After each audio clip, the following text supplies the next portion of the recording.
Olá, novo adulto, tudo bem? Esse tudo bem ficou aquele que nem o do jornal, né? Olá, novos adultos, aqui é Johnny Penner, eu sou especialista em organização financeira e investimentos pela Mais Que Um. Daqui é o Caio Martiniano, eu sou especialista em falar frases ao contrário. Ein ich ok oma we. Isso aí, sabe o que é isso, Johnny? O quê? É se inscreva no nosso canal ao contrário. Pode olhar aí, eu vou colocar. Eu acho que tá errado, hein? Será? Não, eu amo coxinha. Meus queridos, sejam bem-vindos ao nosso vídeo especial da Semana do Investidor. Nós fomos convidados pela Ambima, não é isso, Johnny? Isso aí.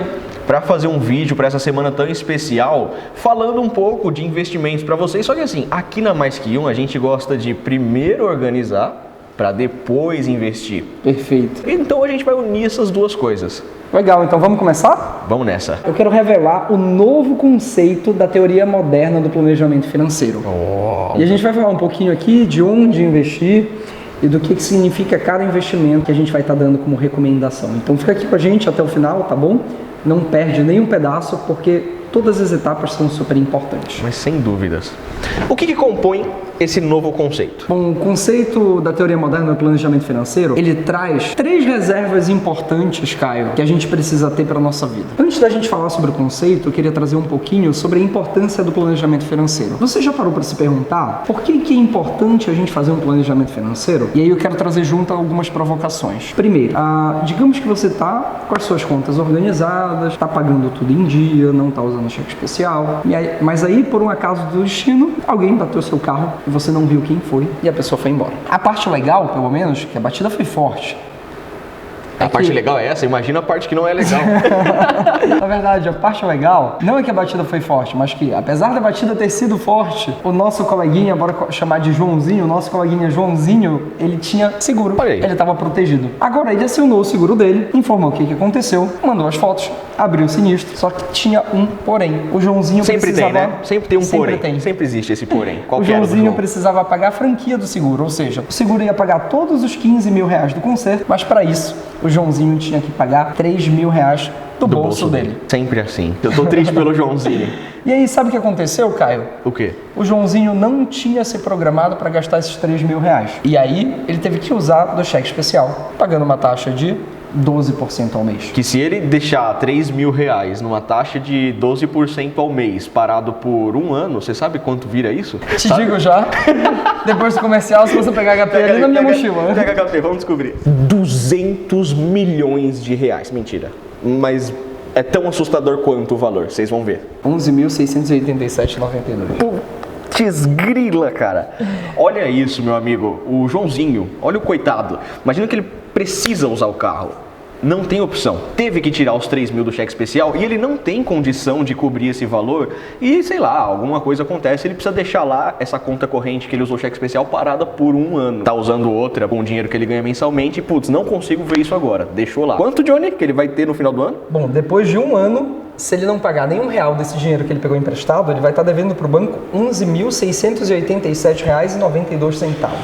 Pá, assustador, assustador. E aqui é uma das importâncias que a gente traz do planejamento financeiro, que é a proteção. Tá? Exatamente. O segundo ponto importante para a gente se organizar financeiramente e ter um planejamento financeiro adequado é a realização dos nossos sonhos, né? E construção do patrimônio. Então, como que eu me programo para comprar minha casa? Como que eu me programo para fazer uma viagem? Como que eu realizo meus sonhos sem me prejudicar financeiramente? Fazendo boas escolhas. E aí, mais um ponto importante para o nosso planejamento financeiro é que a gente pense lá na frente.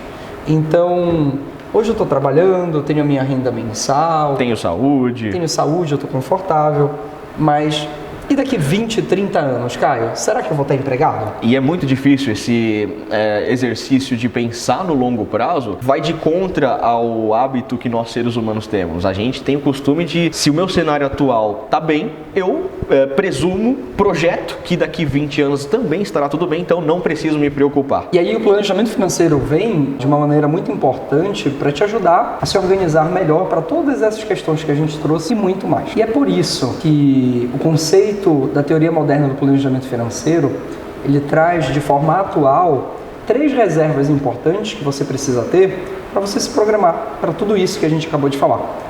E aí vamos começar pela primeira delas, Caio? Vamos nessa. A primeira reserva dessas 3 que nós vamos te contar a respeito é a reserva de emergência. É uma reserva para uma eventualidade. Por exemplo, tá tudo normal e por acaso você ficou desempregado. E agora?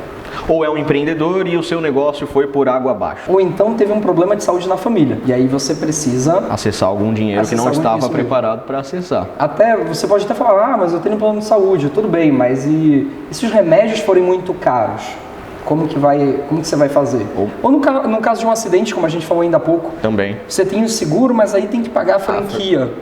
Aí que tá o momento de usar essa reserva de emergência. Isso aí, ou pior, né, Caio? Não tem nem o seguro. Ou pior, não tem nem carro. E se envolve num acidente de carro. Então a reserva de emergência ela vai te ajudar em todas essas questões. E aí o primeiro ponto, quanto que eu preciso ter guardado numa reserva de emergência? Olha só, Johnny, geralmente o que é recomendado pelos consultores financeiros e, enfim, de uma forma geral, é essa reserva ter 6 meses do seu ganho mensal.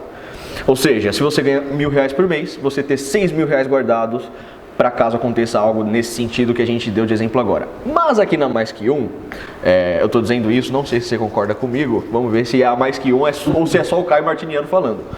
Eu acho que tem que ser de 1 ano, cara. O que você acha? Se você concordar, é a Mais Que Um.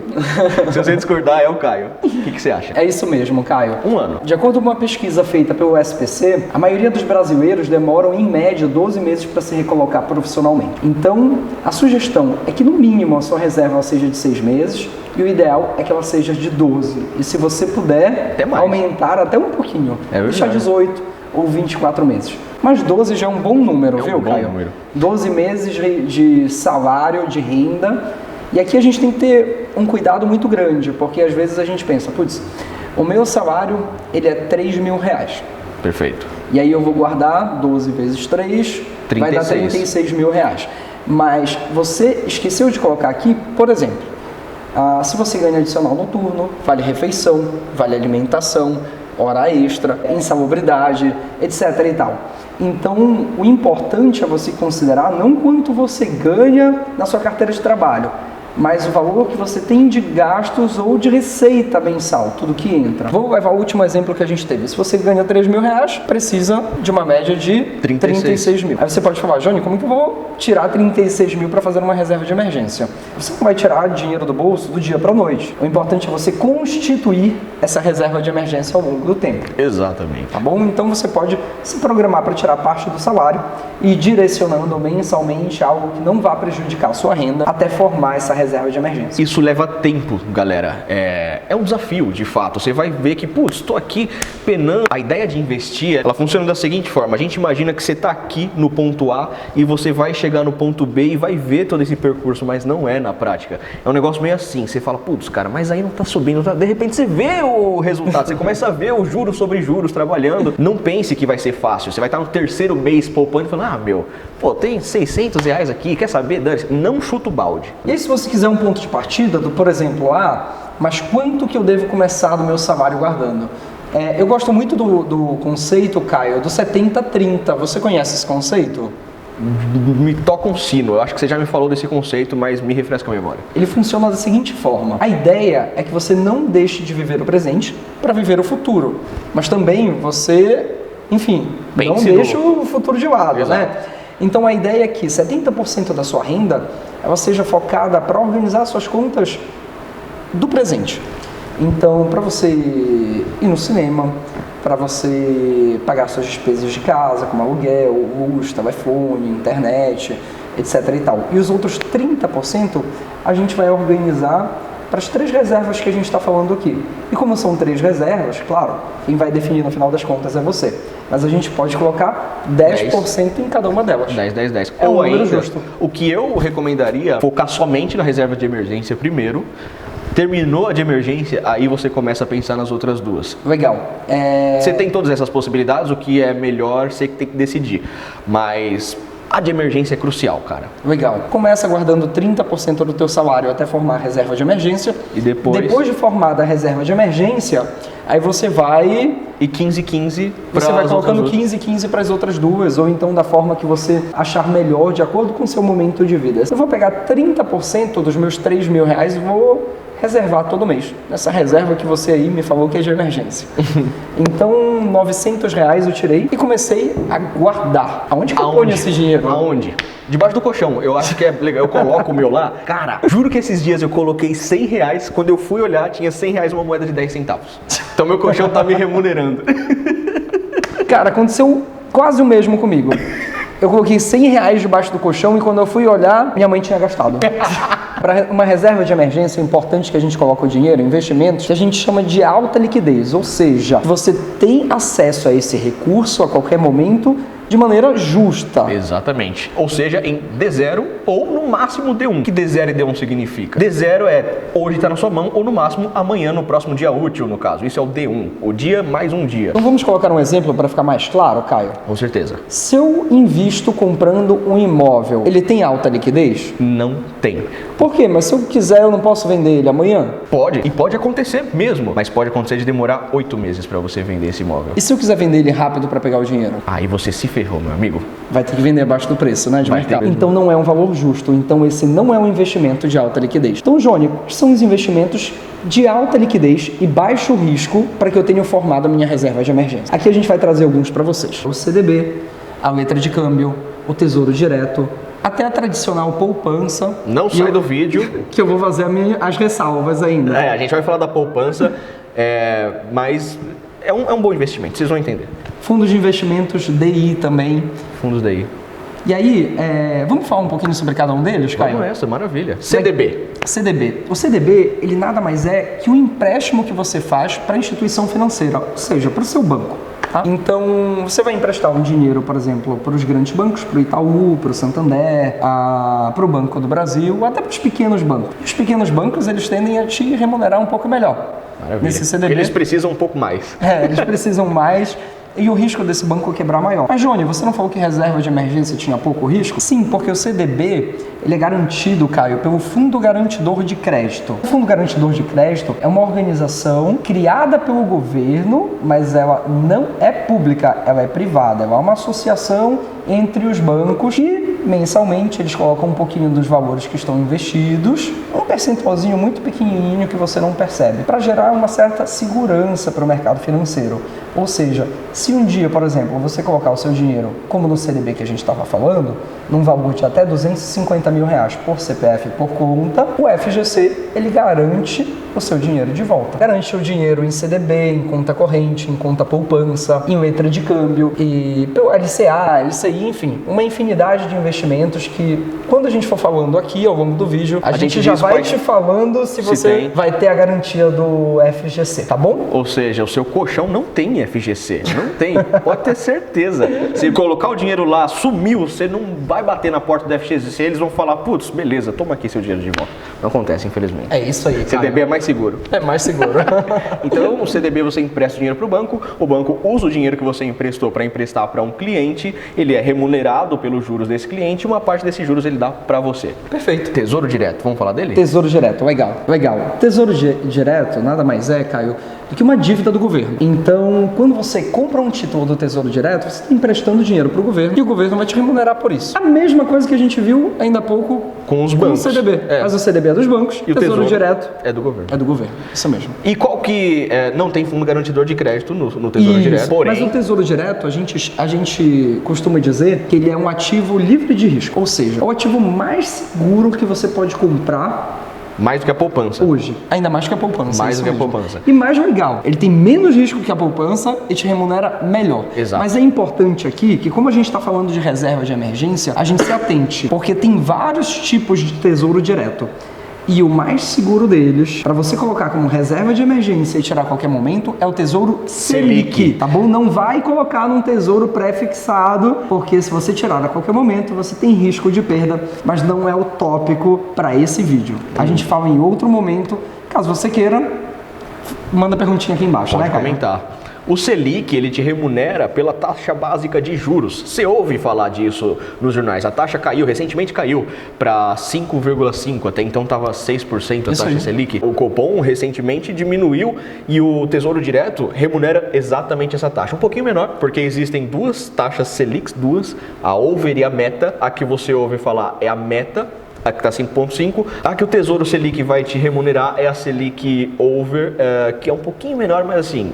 Acompanha, tá junto ali, né? tá tipo, bem tamo junto, sabe? E o risco, acho que é legal a gente falar um pouco mais sobre isso. O seu risco no CDB é um banco quebrar, uma empresa. Acontece todos os dias. O seu risco com o Tesouro é o Brasil quebrar. Você quebrar todas as autarquias do Brasil para você perder o seu CDB. E isso não acontece. Menos que você esteja Se na acontecer, Venezuela. você vai perder dinheiro independente de onde ele esteja, tá bom? Exatamente. Vamos falar do fundo DI. Legal. O fundo de investimento, Caio, ele é como se fosse uma reunião de condomínio. Então, dentro do prédio, tem vários condôminos, certo? Perfeito. Um fundo de investimento tem vários cotistas que colocam o dinheiro deles lá. E aí a gente vai ter um administrador do fundo que vai pegar os profissionais responsáveis e ele vai ter um gestor e ele vai fazer a compra e venda dos seus ativos de uma forma especializada, sem que você precise entender tanto sobre o assunto. Quando a gente fala de fundo de investimento DI, quer dizer que ele está atrelado à taxa do CDI. Então ele é um investimento conservador, tá bom? Aqui um ponto de atenção. Sempre é importante a gente revisar a lâmina do fundo para entender um pouquinho quais são as estratégias daquele fundo e a taxa de administração para ver se não está tão alta.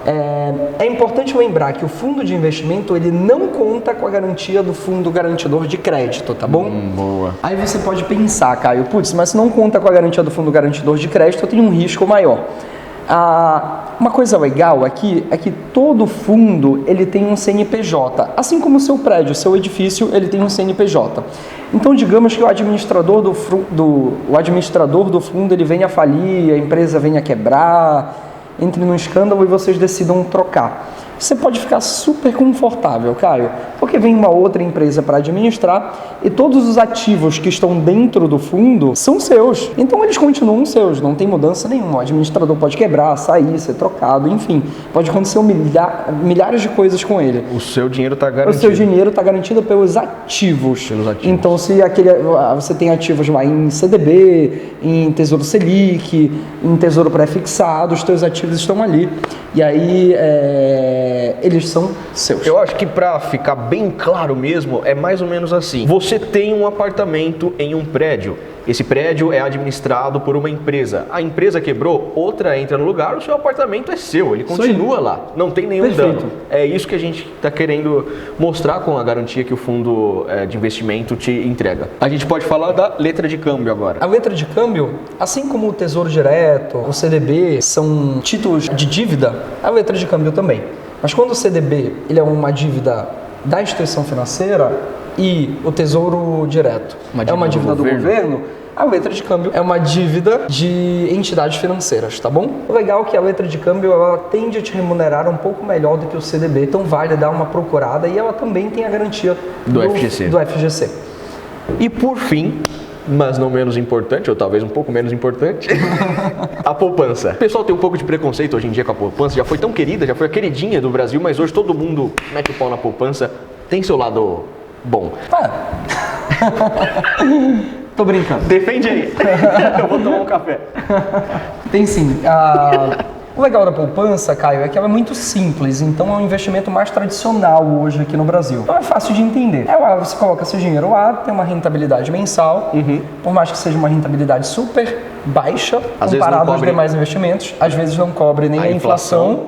Ou seja, você perde seu poder de compra, mas ela é simples para todas as camadas da nossa sociedade. Então ela tem sua importância social, eu diria, muito mais do que financeira. Então, você tem a segurança do FGC também na conta poupança e ela te dá uma remuneração e uma sensação de segurança, que inclusive eu gostaria de expandir essa sua sensação de segurança não só para a poupança, mas para todos os outros investimentos que falamos até agora, porque eles são investimentos para reserva de emergência. E talvez com os outros investimentos, no lugar da poupança, você tenha uma rentabilidade um pouco melhor. E agora a gente já pode partir para outra reserva.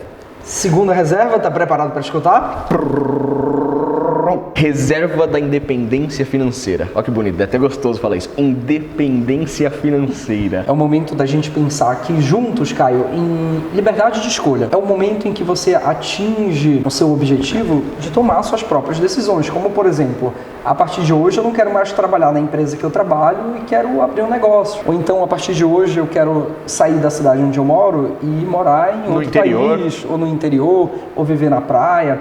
Então você tem a liberdade de tomar suas próprias decisões. Mas para que isso aconteça, você precisa de uma segurança financeira. Com certeza. E aí essa segurança financeira, esse balde, né, a gente chama de independência financeira, que ele geralmente é construído ao longo de vários anos. Eu diria que em média 3 décadas, tá bom? Longuíssimo prazo. O que tu achas da gente colocar para quem está assistindo a gente uma ferramenta para eles simularem uma planilhinha simples no Excel e aí você coloca quanto você guarda por mês, quanto que você vai ter lá na frente, daqui 30 anos. Eu acho maravilhoso. Legal, então vamos pôr o link aqui embaixo? Vamos, você vai acessar o nosso site, maisque1.com, o 1 é número, e vai clicar em presentes para você. Isso aí. Lá você vai encontrar essa planilha que o Johnny vai fazer. Considerando que temos um horizonte de longo prazo, e se você tiver um pouquinho de apetite a risco, é importante levar em consideração um investimento mais arrojado. Um pouquinho mais arrojado, porque no longo prazo, a oscilação, que a gente chama de volatilidade, ela tende a diminuir. E aí tu tens uma possibilidade de um maior ganho com um risco mais equilibrado. Quais são os investimentos que a Mais Que Um recomenda para formar a reserva de independência financeira? A gente pode falar de 2 principais investimentos pro longo prazo, principalmente para a gente não entrar no mérito do perfil dos investidores que estão nos assistindo, Caio. Maravilha. E dentre eles, a gente pode falar do IPCA+, que é um tesouro direto, ou seja, título da dívida pública do governo federal, e de um fundo de previdência. Previdência privada. Que nome feio do caramba. Horrível. O fundo de previdência, ele tem ônus e bônus, e a gente vai trazer alguns para vocês, porque essas características elas vão te ajudar a decidir melhor se você quer colocar seu dinheiro aqui ou não, tá bom? Lembrando que nesse momento a gente não vai entrar no mérito de que tipo de previdência privada ou qual alíquota de imposto de renda você vai escolher. Deixa eu falar de previdência privada de uma maneira geral, que é para você entender o conceito e como funciona. A previdência privada, ela é um fundo, tá, Caio? Assim como um fundo que a gente falou anteriormente no início do vídeo. Então ele é um fundo de previdência que não é do governo. Simples assim. Maravilha.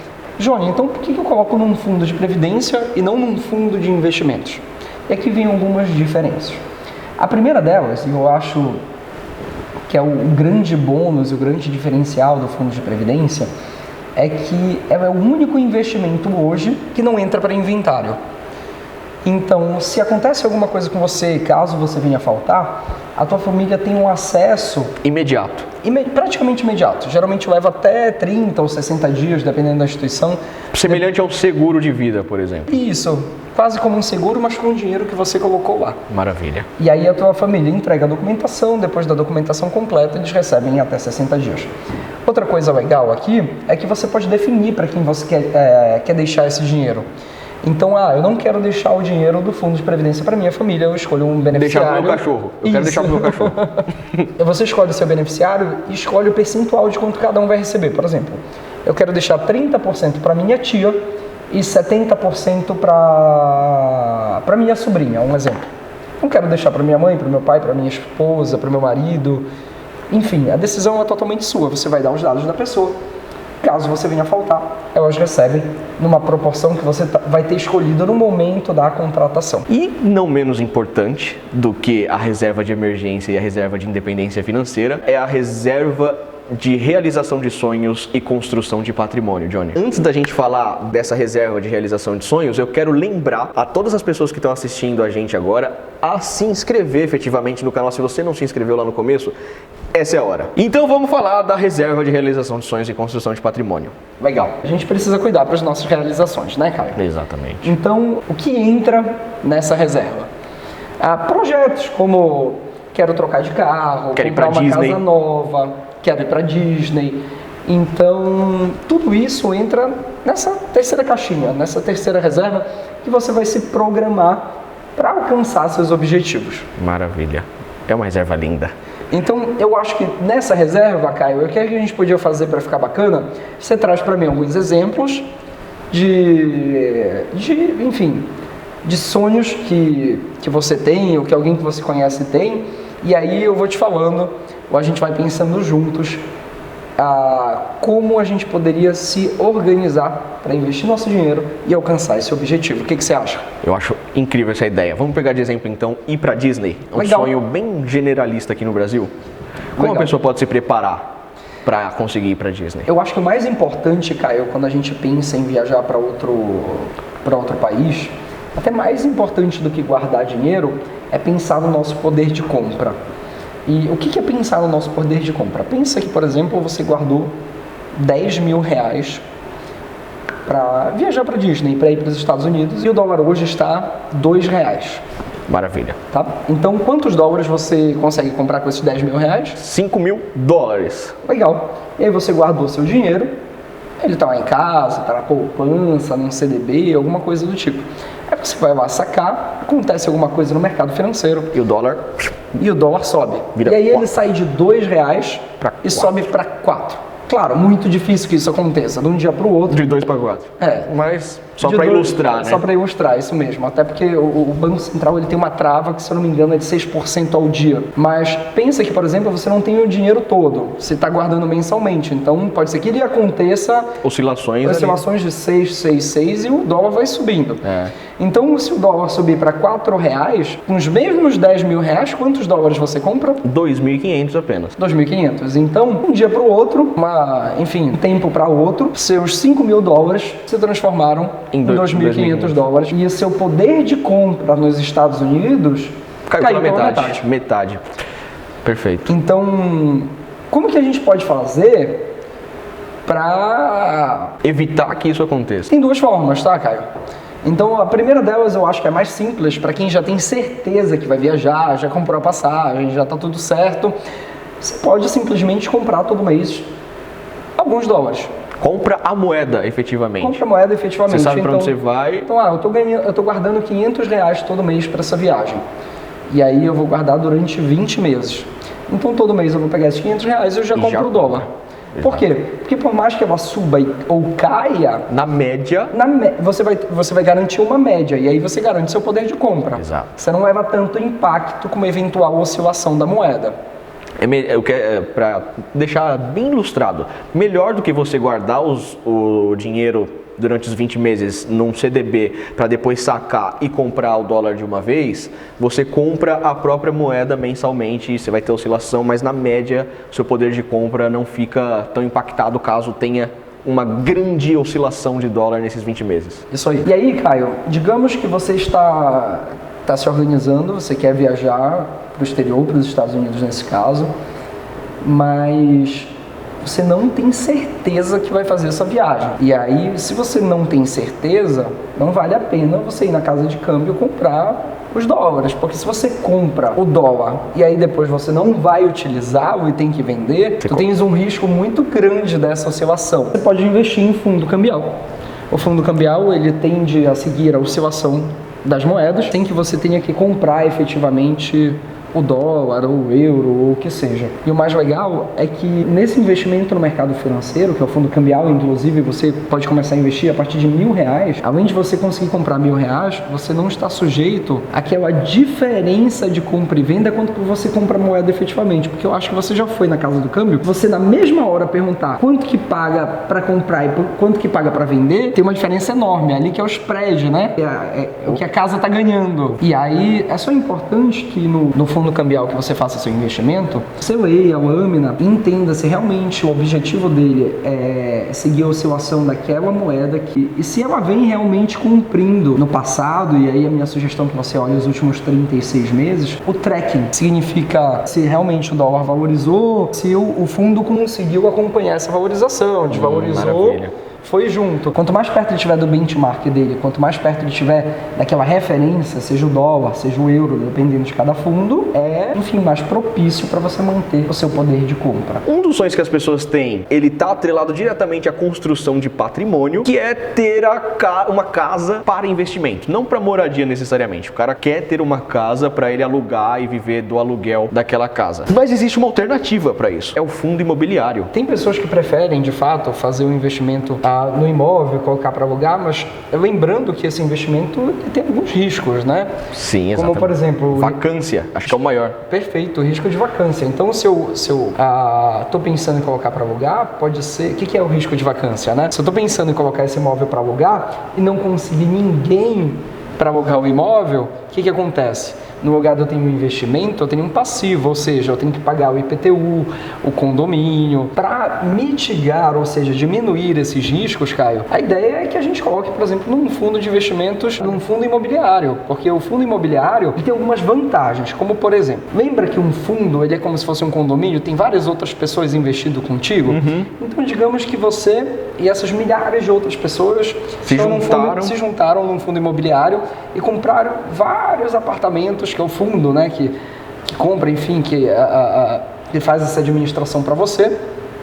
E aí, uma pessoa dos apartamentos que vocês são proprietários, uma pessoa ela decide devolver o apartamento e aí ele fica vago. A diferença é que nessa vacância de um apartamento... Você é 100% impactado. Você tem um impacto grande quando é só seu. Isso, perfeito. Você é 100% impactado. E quando você está junto com outras pessoas, você quase não distribuído. Sente. É um pouquinho para cá, você quase não sente. Quase não sente. E uma outra coisa super legal do fundo imobiliário é que sobre os rendimentos mensais, você é livre de imposto de renda. Ah, é verdade. Eu tinha até esquecido desse detalhe, olha só. Ou seja, para pessoa física, tá bom, gente? Eu quero falar, Johnny, dentro da reserva de construção de sonhos e patrimônio, da troca do seu carro. Porque às vezes você tem um carro e você quer pegar um melhor e não quer demorar tanto para fazer essa troca. E a gente tem também uma recomendação de investimento para isso, que seria... A gente tem algumas sugestões de investimentos que não tem tanta liquidez e a gente nem precisa, porque você já tem mais ou menos o tempo ali que você vai comprar o seu próximo carro. Uma média de 2 anos. Uma média de 2 anos, e a gente pode se programar para isso, buscando um pouquinho mais de rentabilidade. E aqui eu já te trago, inclusive, umas opções conservadoras, cara. Como a letra de crédito imobiliário ou a letra de crédito de agronegócio. Ah, Johnny, mas imobiliário, agronegócio, cara, você não precisa se preocupar com nada disso. Não mesmo. É importante você saber que a LCA e a LCI, elas tendem a te dar um retorno um pouquinho melhor por causa da baixa liquidez. Mas é importante que você pesquise, tá bom? Porque tem algumas instituições financeiras, algumas corretoras que abrem mão da liquidez, mas te pagam muito menos por isso. Exatamente. Então, busca, por exemplo, uma LCA, uma LCI, que tem uma liquidez de 1 ano, de 2 anos. E que tem uma rentabilidade, por consequência, um pouquinho maior. Isso aí. É um investimento tanto quanto conservador. É isso mesmo. Ele é Até porque ele é garantido pelo FGC. Também. Tem a garantia do Fundo Garantidor de Crédito, que a gente falou no início do vídeo. E o mais legal é que esses dois investimentos, eles são livres de imposto de renda. É mesmo, isso é muito importante. Tanto a LCI quanto a LCA, ambos livres de imposto de renda. Livres de imposto de renda, os dois. Como alternativa também, Caio, você pode buscar, se você já tem a data exata ali, não quiser tirar antes o dinheiro, tá? Importante você ter isso em mente, que essas 3 recomendações, a LCA, o LCI e a próxima que eu vou te dar agora, é que você não queira mexer no dinheiro antes do prazo, tá bom? Isso é muito importante. Principalmente essa terceira, que seriam investimentos pré-fixados, ou seja, que você já determina uma taxa no momento do seu investimento. Então você pode pensar num CDB pré-fixado, num tesouro direto pré-fixado, que aí você garante uma taxa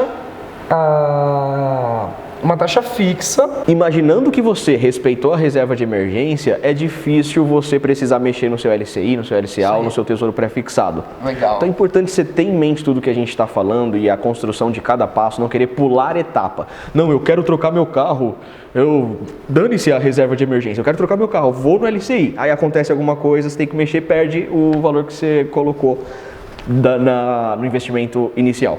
Perfeito, Caio. Né? Cara, acho que ficou sensacional essa conversa. Eu adorei de verdade. Eu queria dar um grande beijo para todos vocês e agradecer por acompanhar a gente até agora, né? Com tanto tempo de vídeo. Nossa. Uma coisa que não é tão simples de se falar, mas é super gostosa, não é? Principalmente para a gente se organizar melhor financeiramente. Maravilha, Johnny. Eu também adorei. Eu quero deixar esse grande beijo. E se vocês gostaram, não gostaram, ou tem algumas outras dúvidas que surgiram durante o vídeo, o que eles fazem, Caio? Tem duas opções. Primeiro, deixar um comentário no próprio YouTube aqui embaixo, leremos, ou no nosso site tem um campo lá para você falar com a gente, nós leremos o seu e-mail, pode mandar, fica à vontade. Beijo, até a próxima. Beijo grande, tchau gente.